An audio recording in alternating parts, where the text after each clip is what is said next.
everyone. Welcome to season 5 of the AUPP podcast. My name is Leah, and I'll be your host for today's episode. In this season, we're spotlighting AUPP alumni who are here thriving their careers and generously sharing their insights, journeys, and career advice. So, without much further ado, Bong, would you like to introduce yourself? Hello, Leah, and to the audience as well. My name is Malen LENG, and I graduated from AUPP class 2021, majored in law, and also completed my dual degree with the University of Arizona. And currently, I'm working as a senior legal associate at a law firm, Soxpanaftan Law Office. Wow. And I mostly focus on corporate and commercial law. Yeah. Wow, you work at Soxipana? Yeah. That's honestly incredible because I think like most law students, like in my class, we strive to be where you are right now, like working at such a big law firm. Mm-hmm. So, can I ask, what drew you to study law in the first place, and how did your aspirations or passions develop as you were studying law? Wow. I mean, to be very honest, straight out of high school, I actually didn't want to do law. Oh. And even when I first enrolled at AUPP, I also wasn't completely sure whether law would be the right path for me. But at the time, I also didn't feel too pressure either on whether I have to decide now or not yet. I think, as you also know, during our first year at AUPP, it mostly just foundation classes. So I feel that I still have the room and the space to like explore around if I want to like change major or anything. But there was that one class that I took. I believe it called Introduction to Law, if I remember correctly. Yeah, I think from that one class, the professor, he showed us a lot of law TV, law movie, and just break down the legal concept. And it honestly was very new to me to learn about all this law idea, legal concept, but he was connecting it to real life and was analyzing it, telling us how this legal concept would like play out in real situation. And I think that was when my curiosity grew and I started to find law interesting. And then with more law classes that I took, I enjoyed doing it more. I had fun. I think I love what I learned. And at one point, I started seeing law as like a tool to like create impact, to help people, to like protect people's rights, and to have structured businesses and community like in a fair way. So yeah, I think that's when I kind of start loving law. Yeah. Do you remember which professor you had that class with? It was Professor David Moser. Yeah. I don't think he's here anymore. Yeah, he's not, sadly, but I also had his class. He made American Common Law 2 very interesting. He is a very good professor. Yeah. So there are like more career prospects when you're studying like the Bachelor of Law nowadays. Especially one that's diverse, such as AUPP's degree, where you'd get to learn about Cambodian law, international law, American law, so on and so forth, and practical skills like oral pleadings and how to write memorials. So what made you choose commercial and corporate law as your profession? Like, out of all of those classes that you took, what was it that drove you towards this aspect of your career? I think that was also a question that I asked a lot of people before. But I think one thing that I appreciate is that in Cambodia, our legal landscape, we're doesn't divided the law practice group as separately as other country. So I think for young professional or newly graduated student, we always got the chance to be exposed to like different area of law before you can like find one that you think fit with your personality, one that you love to do. And I personally, I had the chance to work briefly a bit on litigation, a bit on real estate, a bit on banking, but at the end of the day, it's commercial and corporate that kind of stick out to me more. And honestly, litigation is just not it for me. Oh yeah. I'm not a very confrontational person, so I prefer more of like a preventive side of law. I believe commercial and corporate are more like the prevention law concept. So if we talk about business law, it's all come down to contract. Yes. From my idea. It's like if there are any issue, there's any dispute between shareholder or business partner, it all would go back to what does the contract say. Yes. So contract in a way is like the rule book of the game. So if you are able to like draft a very good contract that is clear, that is fair, then you kind of already prevent a lot of issue that could happen in the future. So yeah, I think that's why commercial and corporate law kind of fit with my personality of a not very confrontational person. Yeah, because like I honestly relate to you, Bong, because like when I first joined law, a lot of my family thought that I would go into litigation as well and into like because their idea of a lawyer was just that like you'd go to court and you would argue. Yeah. And I had to learn very early on that that's not just everything a lawyer did. Sure. And I was very relieved when I learned about contract law as well, and I became more confident that I could find a safe career for me in the future where I didn't have to argue in front of a judge constantly. So yeah, I really relate to you, Wong. So what does like a day in the life of a senior legal associate look like for you? Because working as a corporate lawyer, there's probably a lot of different things that most people don't actually see. And is it mostly like technical work, like reviewing contracts and conducting due diligence, or is there other aspects that most people, or I guess law students, wouldn't normally think of?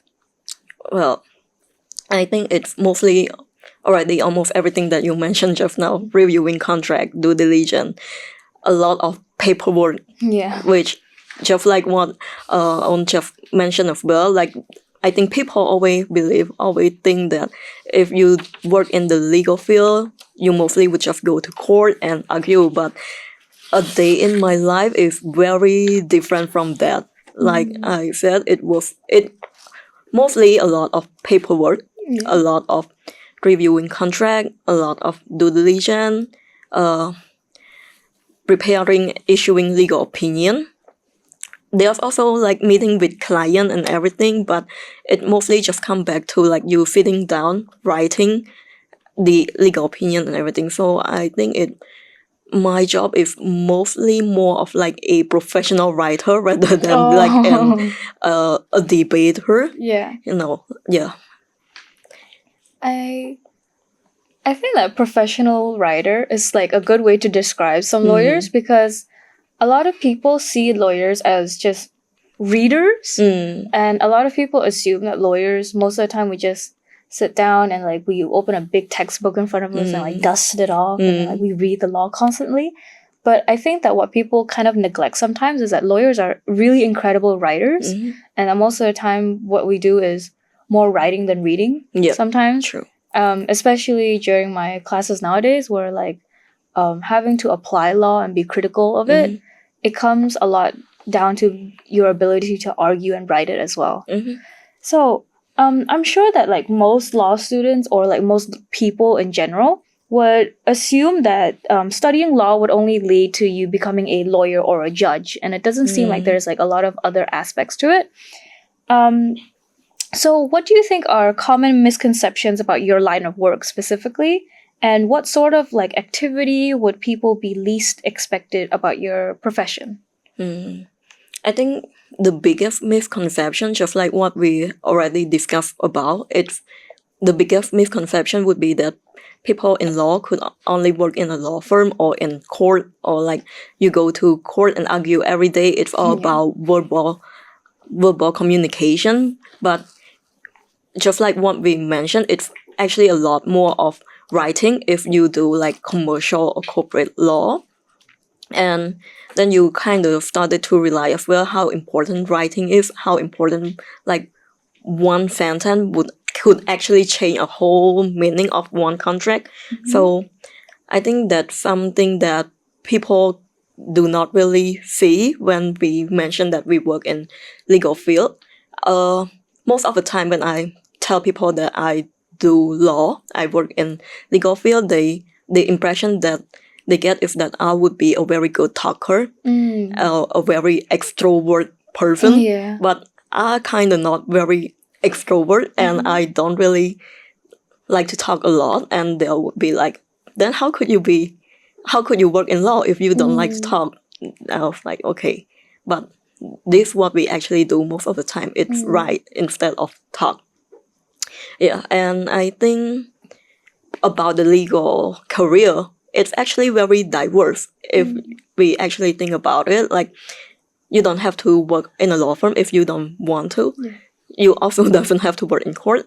You can actually be like an in-house legal counsel for the big company.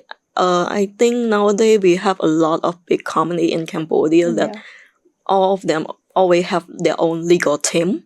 So if you work in the in-house, you would actually be able to make more practical decisions for the company, I believe. And then you also be working alongside with HR or finance team for the company daily operation. And you could also work in NGO, INGO, and use law for advocacy and make actual like social impact. Yeah. I actually want to make a note, and I find it interesting that most of the people that have come onto this podcast like to mention that they're actually very introverted people, but then like they always have so much to say as well, and that like most of them, they're out there working fields that people would assume that they have to talk a lot too. So I guess like this is like a testament to any people who say they're introverts, that like just because you're an introvert doesn't mean you can't go out there and find work and communicate well. True. Yeah. So I guess it all just comes down to like, you know, finding your people and the energy that you coincide with. Yeah. So how do you like personally balance ethics with the pressures of business and corporate interests? Have you ever faced a situation where legal correctness and business practicality were in tension, and how did you navigate that? Because I think a lot of students, especially law students, hear about how like stressful it is to be a lawyer or to work within a law firm. So how do you balance like the work and the person at home? Wow, that's a difficult question. Yeah. I think if we talk about like business ethics and like legal correctness, from what I understand from the question, the business ethics and legal correctness, I believe there are always tension between the two. So if we talk about business from commercial perspective, if you're like business student, business minded people, you will always want your transaction, your deal to be easy, convenient, and you want to wrap up all the deal like as quickly as possible. But then from the legal side, it wouldn't always be as quick as possible if you want it to be like legal correct. And usually I encounter a few clients that see the signing of agreement, signing of contract as a way that hinders their contract, their transaction, because they build the relationship over trust. But from outside, as a legal people, I believe that contract shouldn't diminish the trust that you have, but it should actually add more. It should build more trust and onto their relationship. So I think what I learned so far is that at times you need to be able to know that you don't have to say yes to the client all the time. You have to have the courage to tell them that what they want is not right. Yes. That what they want is not correct, and this the legal alternative that they should do that would maybe prolong the transaction a bit, but would be very helpful in the longer run. And how do you like personally balance that? Like how do you like build this way of thinking, or I guess the courage maybe to say no to a client and also protect yourself in those situations? Because sometimes you will always meet clients who are not the most polite of Yeah. people. Yeah. I think it take a lot of night to flip on it, but I'm thankful that I have the people around me, my senior, my team, that are always very supportive, always very helpful, and basically, if we have a case that hard to deal with, or client that are a little bit not too polite, I could always go up to my management, my senior, and discuss with them about the approaches that we can take, and I think that's very helpful. That's good to hear that like you have a strong support system in your workplace and that you don't always have to deal with it yourself. Yep. Yeah, that's good.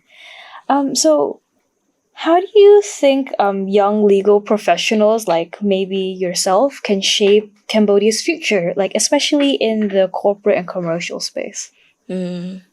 So not just focusing on the corporate and commercial yet, but in the bigger legal landscape.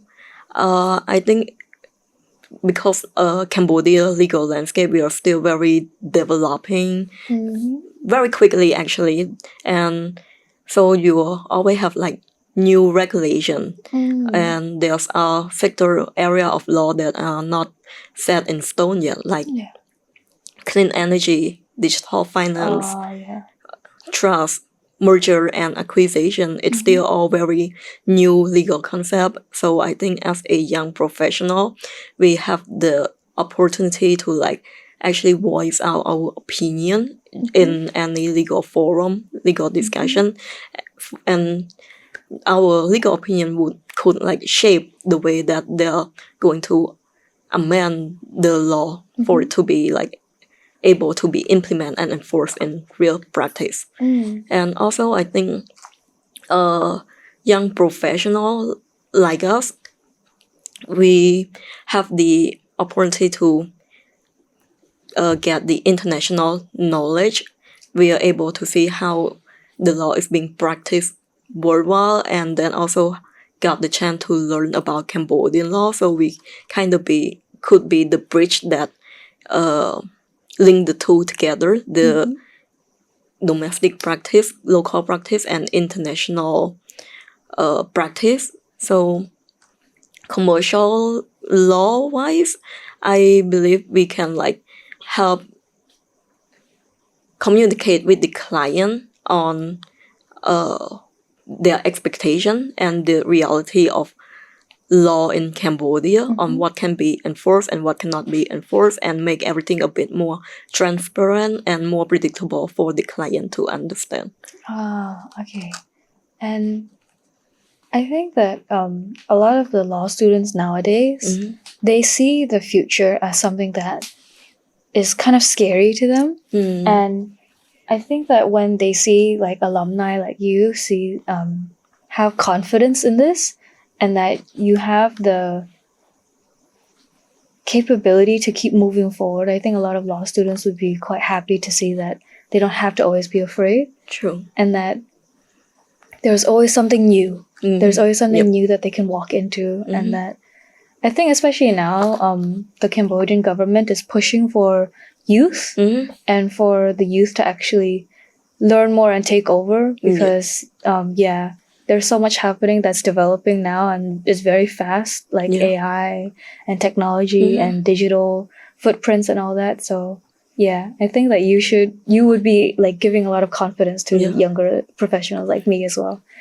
So for those in the audience who have the slightest interest in any functions of the law and legal fields as their profession, what book or TV series or movie would you recommend them watching to further develop their interest and have a deeper understanding of law? I think we know so many now. Yeah.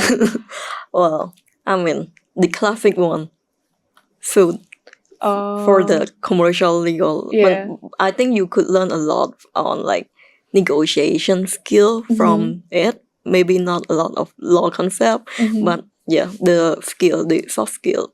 And there's that one movie that I was introduced to by Professor David Moser. I think it's called The 12 Angry Men. Ah, I'm not sure if you watch it. I think so. It's like 12 Angry Men in a Room or something like that. They are like the 12 jury, and they have to Yeah. decide on a murder case, and they Yeah. were arguing on the basis of reasonable doubt. Yeah. I think it's a very good movie to illustrate the legal concept of the reasonable doubt. Yeah. And I think for the people that love Korean drama, Korean movie, they have the one that I just finished recently as well, Beyond the Bar. Ah, really? I haven't heard of that one. On Netflix. Oh, yeah. Very good, and it kind of show you the environment in a law firm. Yeah.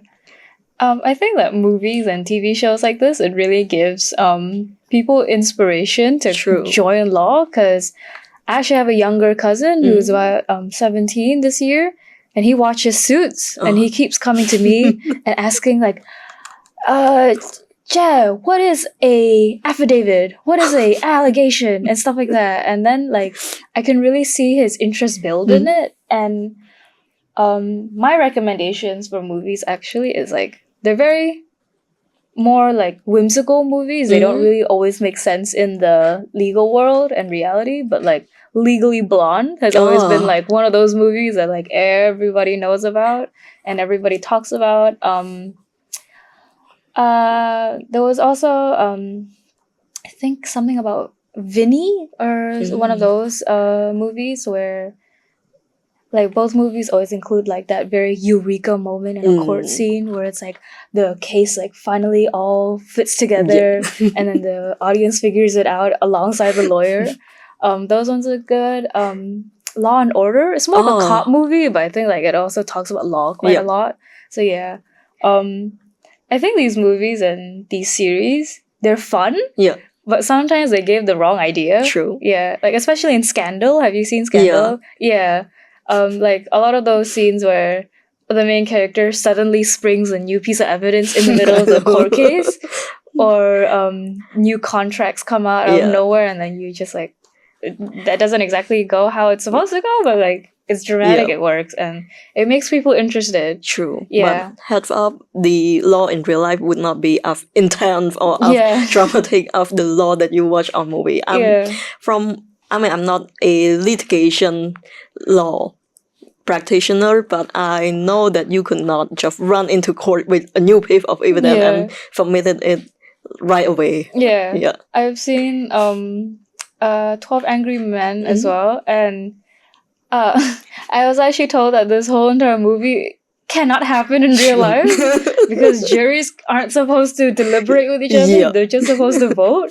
So it was kind of funny that like we watched it and we were like, oh wow, that's so incredible that like this whole thing got solved.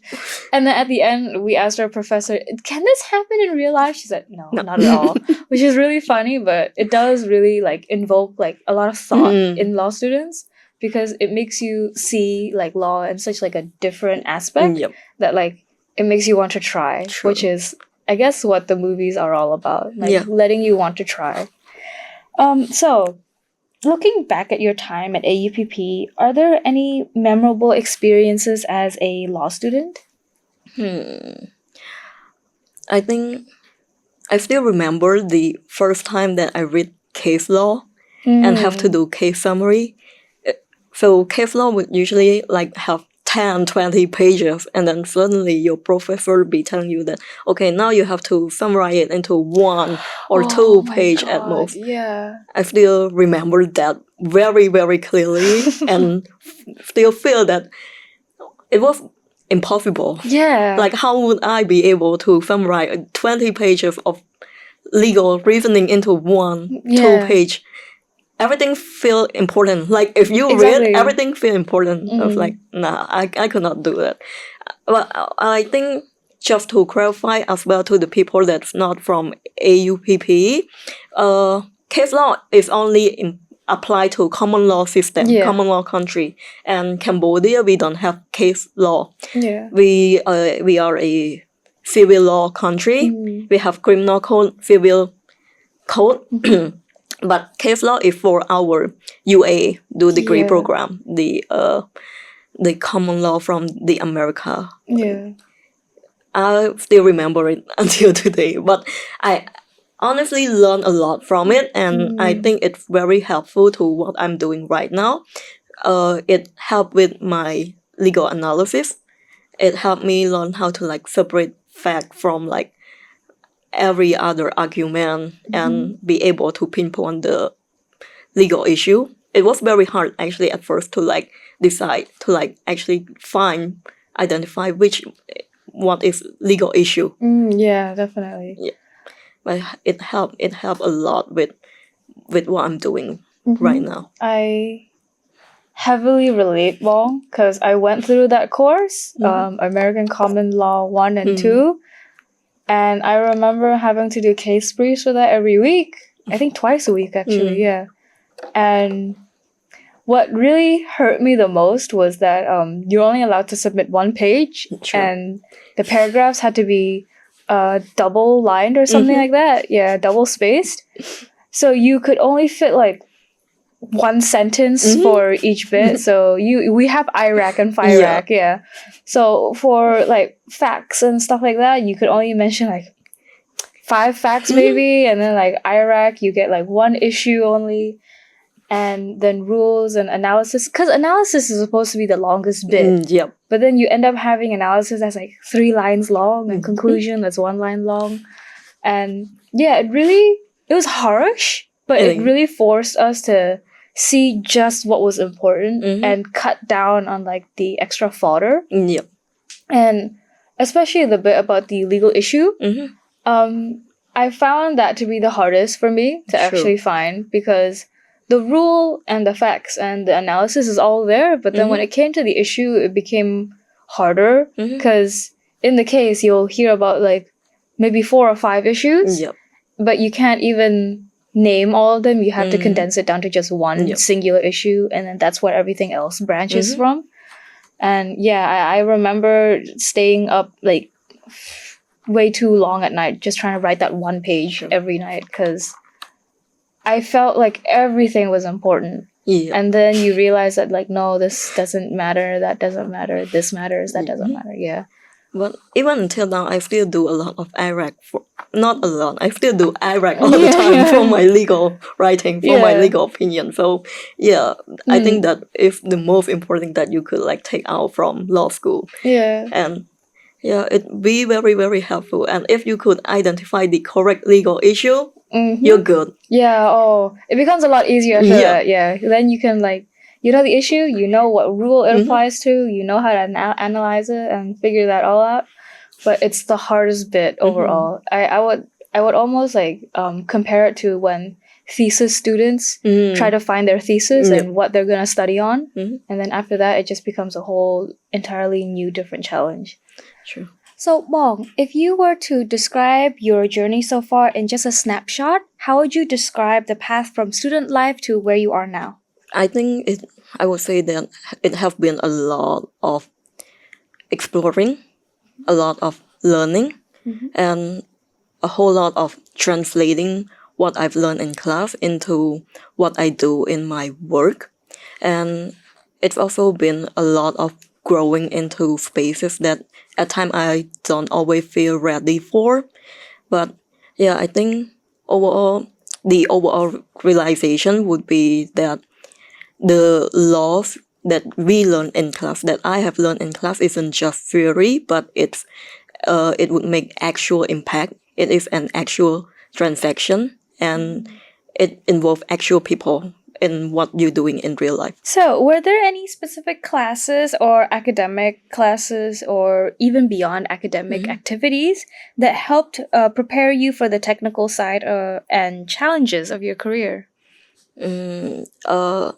There's one classes that I remember, not law related. I believe it's called business communication, and through that classes we were guided in preparing our CV, cover letter, and also we did like mock interview. So it was helpful in the sense that as soon as we graduated, I already have a CV, a cover letter that I can submit to firm. Yeah, and Beside from that, I also did Jeff Up Mood Court, and it was helpful. That was the first time that I got to write a full legal memo, legal formation, and also did the oral pleading. And also it was during COVID, so we got to do a virtual global round. I think it was Asia, within Asia, and so the we got to compete with like international team. It was very helpful, very nice experience. And actually, our Jessup Moot Court team now is doing quite well. They're, I think, quite big now, and they're the ones that's working right now. I think they're in contender to go to Washington, which is incredible. And they're being coached by Professor Mark Knapp currently. So if they win, I think this round, they actually get to go to Washington, which is pretty cool. I think very good. Yeah.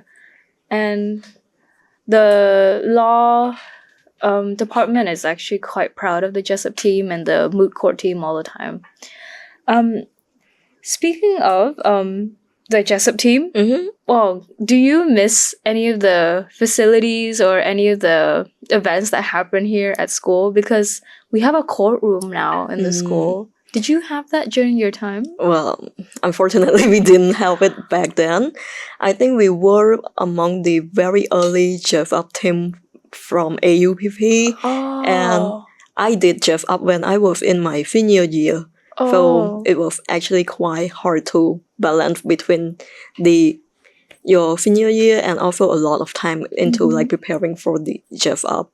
And it was really us and our coach back then, Professor Suthi, who gave a lot of his time into guiding us even late at night, like until I remember we were up working on the formation until like 1 or 2 a.m. and he was still there reviewing and revising. It was very, very nice experience. But I'm actually very envious that you guys have a courtroom now and a very better like structure.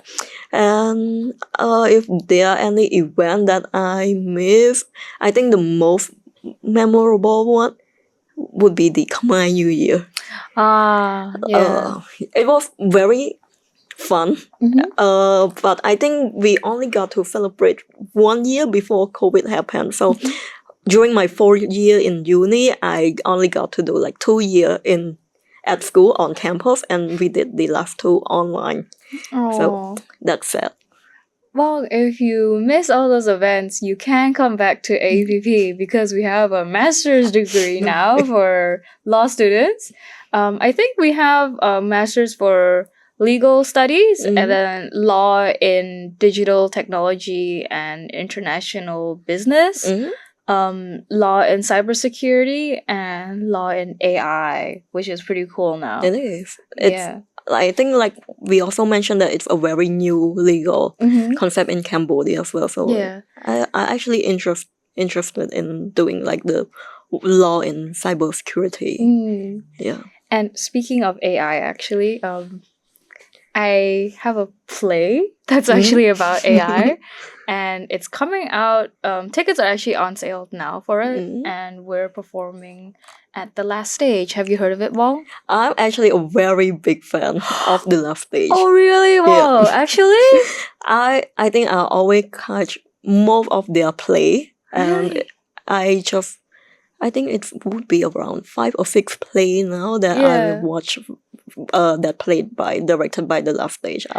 I think I saw the poster on the Last Stage page and also on AUP stage, the masterpiece. Yeah. Oh my god, Mom! I'm so happy to hear that you actually know about this. But yeah, I'm directing and writing that. That's and cool. I'm really excited because it is a play about AI. And is it alright if I give you a small summary of it? Please. So the play is set in 2 different timelines. One timeline is during the time when AI was first developed. So that would be like 2007. Think of like Siri time almost, when that new concept first came about. And then the second timeline is in 2040, where we're in the future now and we're seeing how the world is adapting to AI and how AI has changed over time as well. And there's also even like a legal aspect to it in the play where we have a conversation about like a lawsuit going on and how the legal system has adapted to tackling and battling AI, I guess. And yeah, I can't give any more than that because it'll spoil too much. But like, I'm really happy to hear that you know about it, and tickets are on sale now. It's half off for students. So yeah, well, I'm really happy to hear that you know about it, and I hope to see you at the performances. Well, now I need to get my ticket for sure. I think we have a QR code that you can scan on Okay. the page. Yeah. I'm very happy that you're directing it. It's very nice, like initiative from student. You know. I actually wasn't planning to do a play at all, but then the school approached me about it, and I thought, okay, why not? I'm already like leading literature, so I might as well go into theater as well, and like just open up AUPP to the general like creative arts of like writing and acting, and I'm also acting in the play. Really? Yeah, I'm not just directing, but I'm also gonna be acting as well, which is very nerve-wracking, but I'm gonna be very excited when I get to see you in the audience. I'll be there for sure now. Oh my god, thank you so much, Wong. Oh, no, I actually don't know how to return back to the questions. But if you were to give advice to today's law students, especially AUPP law students, including me, what's the one thing that you tell them? Ooh. I have a few. So I think the most important one that I also practice myself is to be open. Be open to explore. Be open to every opportunity. Like, just be open. You don't have to feel that, okay, you have to figure it out now, or you have to have everything figured out as soon as you graduate. No. Be open to challenge. Be open to anything that anyone offers. Explore, and someday you'll finally find something that fit your personality, because I don't think you could like do one thing and actually have that one fit with what you want to do. I mean, if that work out, then it's really good, but it's okay to also do like 10 or 20 things before you can actually find what you wanted to do. And also be very detail oriented. Yeah. Like academic wise, on the technical side of the law, be very detail oriented. Make it a habit to like check everything, every minor thing on your paper. Like at time you would have a very good legal argument. You have like the big legal picture, like a very good legal concept. But if you make like minor mistake, that could also be something that make your client, your counterparty, question your professionalism. Yeah. It all comes down to like a very small detail. So be precise, be clear. And I think stay up to date. Stay up to date with the law, stay up to date with everything. Like we discussed, Cambodia, our legal landscape are emerging very quickly, so there's always new law, new regulation, amendment coming out like very regularly. So it's good too to make it a habit to like follow all the law firm, because normally law firm they post legal alert, legal brief where they like summary the new amendment onto the regulation. So it's good to like read it and stay up to date on the law. That's actually very good advice in my opinion, because it like struck something in me actually, because as a law student I also had that fear of feeling like once I go into the legal world, wherever I land I should just stay there sometimes, and I forget that like I'm allowed to try out different things. And I think a lot of students, law students especially, they have that concept and idea that like once you land yourself in one place, you should just try your hardest to stay there and like build up from there. But yeah, I think that especially in this new landscape in like work, where it's actually better to branch off sometimes and find other places that work better for you. And yeah, I was stuck with that for a while, where I couldn't move forward from the fact that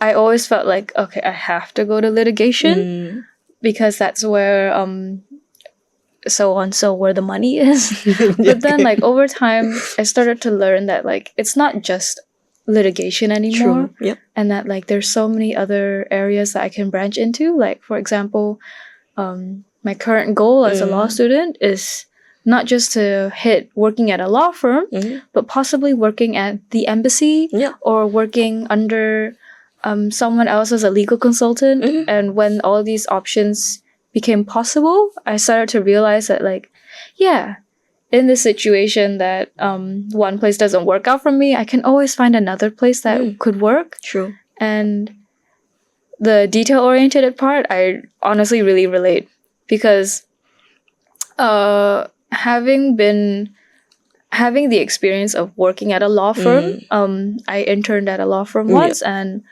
the experience really taught me that when you don't take into consideration all the details of law, sometimes you really miss out on good arguments and you miss out on very good aspects of the law that would really help you. Because when I was interning, I had to do research.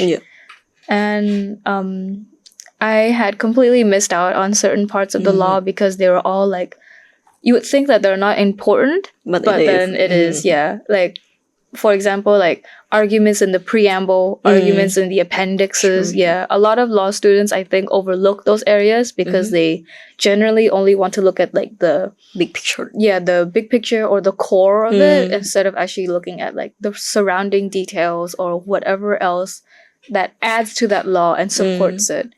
Because we're always taught to look at the bigger picture sometimes and not really look at the minute details that could make something stand on its own. So yeah, I think that's very, very good advice, Bong. Oh, and one more thing, just to add on, also don't be afraid to reach out to people. Yeah, I that's think very true. Be it your professor or an alumni or whoever that you think could like help you, like could help the answer to your question, reach out to them. I think more often than not, they would always be happy to share their experience and their knowledge. So I do learn a lot from the conversation that I have with people in my field and also the senior from AUPP. And it's very, very helpful. So don't be afraid to reach out to people to ask questions. Yeah. That's the same advice I was actually given when I went for my internship, is that it's always good to ask questions.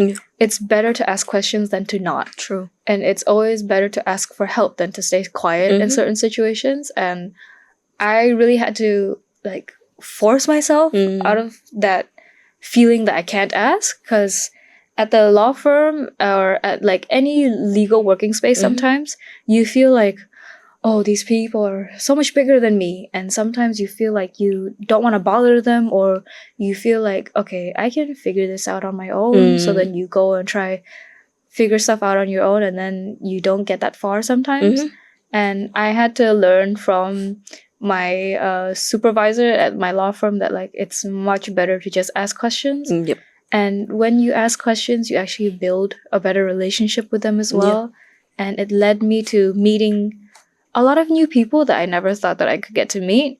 And I'm very grateful that I've met these people and that I've had the experience of learning what it's like to be at a law firm from them. And not just how to be at a law firm, but how it works internally as well, and what it's like to be arguing or writing contracts and seeing all these other aspects of law that you really don't get to see often when you're a student. True. Because as a student, you're so focused on just studying the law that you entirely forget about the technical aspects sometimes. So yeah. And networking, I think. Well, networking is pretty big too for us. It is very big thing. And asking questions can help you network. A lot of the times, the biggest question you can ask is, can I have your contact details? Can I have your business card? And stuff like that. It take you a long way. Yeah, very long way. And I also learned that you should always carry your own business card around, because then you can ask, would you like my business card?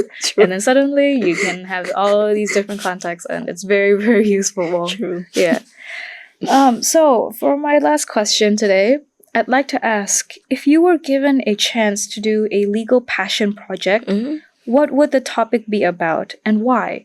And what would be the next step in your academic or professional journey? Ooh. About my legal passion project, I actually already have one. So I co-founded what we call still a youth group, and we call it Fatikium My Right. And the mission and vision of the whole project is to educate the Cambodian youth, people that are not in law, on law. So what we do is we're trying to approach it in a very gently way. Actually, very similar to what you're doing. We're trying to do like legal teaching through play, through art. Yeah. So personally, I think art is very powerful. Like art could be the tool that you use to like communicate very different message, and we are using art to communicate the legal perspective of things, and we ran it for about 2 years now, and had done a lot of projects so far. The last one is on consent, and we did a Cambodian Khmer dance performance.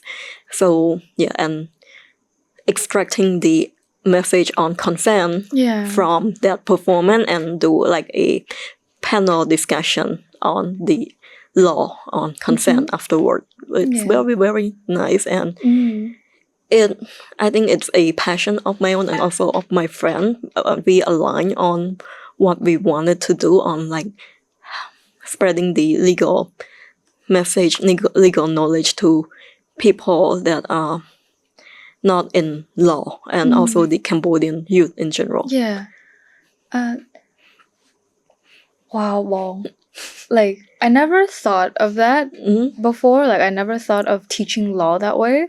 And that's actually really interesting to me.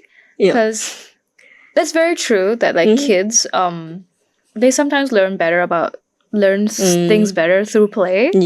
And when I think of, like, I'm like trying to imagine what these dances and stuff that you could look like, and these dances, to me, they almost feel like when you learn about folk tales and when you learn about history sometimes, because it makes you really visualize and see the impact of what actions can do and what actions can lead to, and displaying law in that way is it's a new concept to me, because it gives you a better realization and it lets you visualize that, like, yes, this is how the law can work for you and this is how it can help you.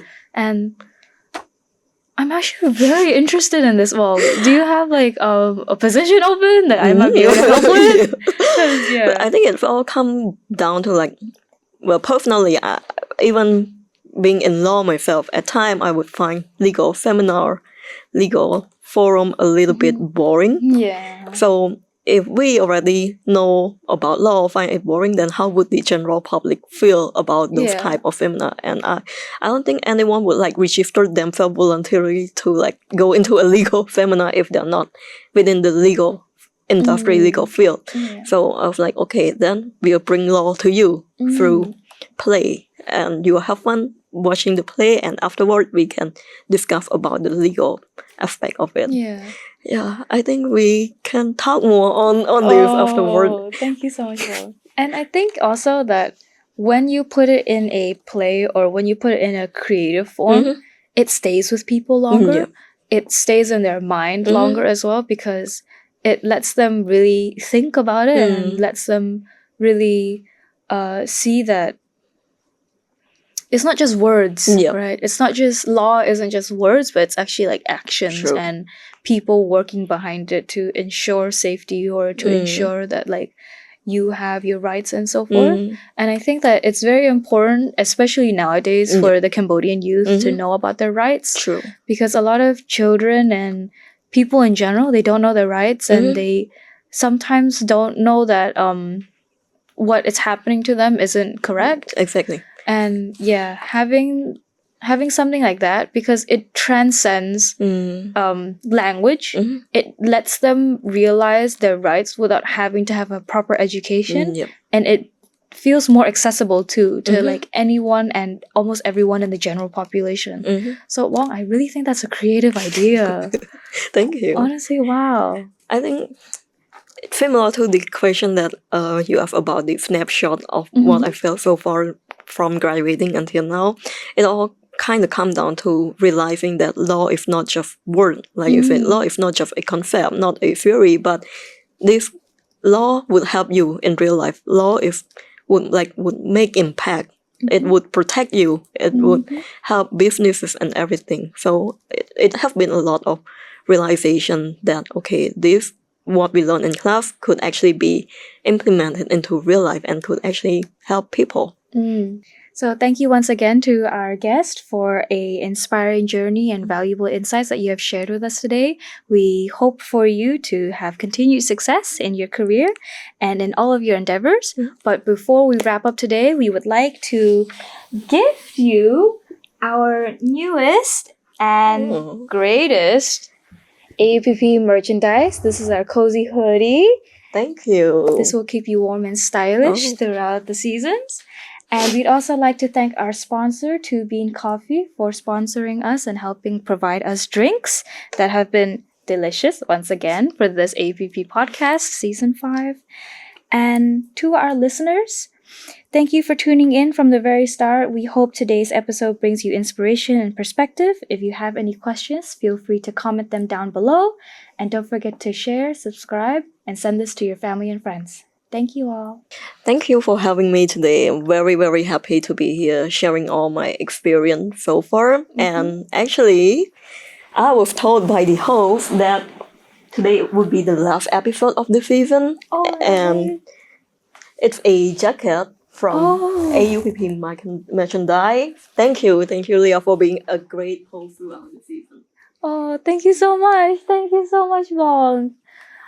Oh, I didn't expect this at all. Oh, it's actually really nice. I like the fabric. The color look very nice too. Wow, it's my size too. Perfect. I'm gonna wear this every day. Study locally, live globally.